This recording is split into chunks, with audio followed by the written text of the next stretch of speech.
差唔多個個人咧都有去旅行嘅經驗啦，你同我都成日旅行啦。咁啊，成日都喺度討論緊咧，即係去一間酒店，如果間酒店唔乾淨，你嗰晚入住間房裏邊有古靈精怪點算？咁佢哋話咧，原來喺泰國同日本都特別多，即係台灣有幾間晚酒店我以前住過嘅。台灣咧都有嘅，都出名嘅。有一間酒店咧，家姐你知唔知係景日6星級嘅咧？係一入去門口已經見到個大符係揾以前阿林雲寫嘅一個大符啊，係直情已經擺到明，即係當係一個藝術品咁擺咗喺度。即係話明嗰間酒店其實係有靈。咁我咧就唔敢住，但係我喺餐廳嗰度咧係食過餐係奇異嘅飯啊，喺嗰度鋸扒咧，嗰個扒會喐我係知，收尾先知道原來地震，餐廳嗰日地震嚇到我，點解個扒會喐嘅咧？原來嗰日地震。咁咧就家姐，你有冇個人其實你有經歷過呢啲？你住咁多酒店實有機會。我媽媽係好得意嘅。我媽媽咧就佢後生時好容易睇到一啲我哋唔應該見嘅嘢嘅。咁樣。咁後來咧，咁就佢認識基督教堂啲人咧，去洗咗禮咧，咁啊開始就唔會話見到咁多啦。係。好啦，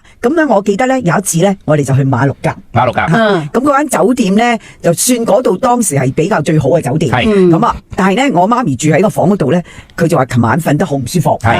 好啦，咁啊晏晝咧，咁我哋嘅當地咧就請保鏢嘅吓，咁嗰啲保鏢咧就通常揾啲警察局啲人嚟做保鏢嘅，咁個探長咧嗰日咧就朝頭早嚟接我哋啦，咁啊同我哋食晏，咁我媽媽就話琴晚瞓得好唔舒服，咁佢話成日覺得有人責佢，咁佢就同嗰個探長講啦，個探長就話你住邊間房啊？就問我媽媽吓，我媽媽就話俾佢住邊間房，咁佢就即刻落去樓下度 check，然後上嚟同我哋講就話。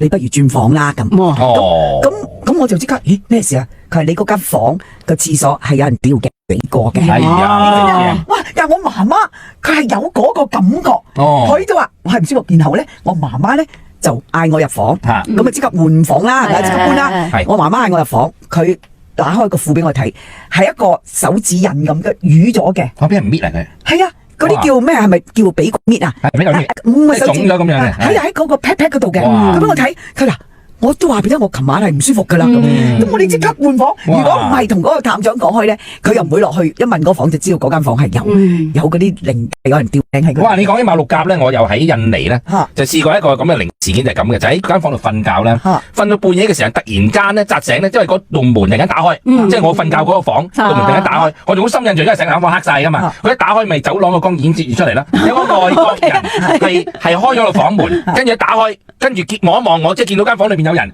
跟住講一句粗口，跟住閂翻門，咁我當時咧嘅感覺唔係係當時可能我間房裏邊酒店搞錯咗，開多條鎖匙俾另外一個外國人，嗰個人咧唔知夜晚去完 disco 去完邊度就翻嚟，點知我就已經瞓咗，你明唔明啊？咁啊可能係醉酒或者咩咁樣啦，或者啲鎖匙搞錯啦，咁我就不以為意啦。不以為意，第二日嘅時間我就問個導遊，喂，個導遊你幫我問一問，點解琴晚有個外國人會開嗰度房門嘅咁？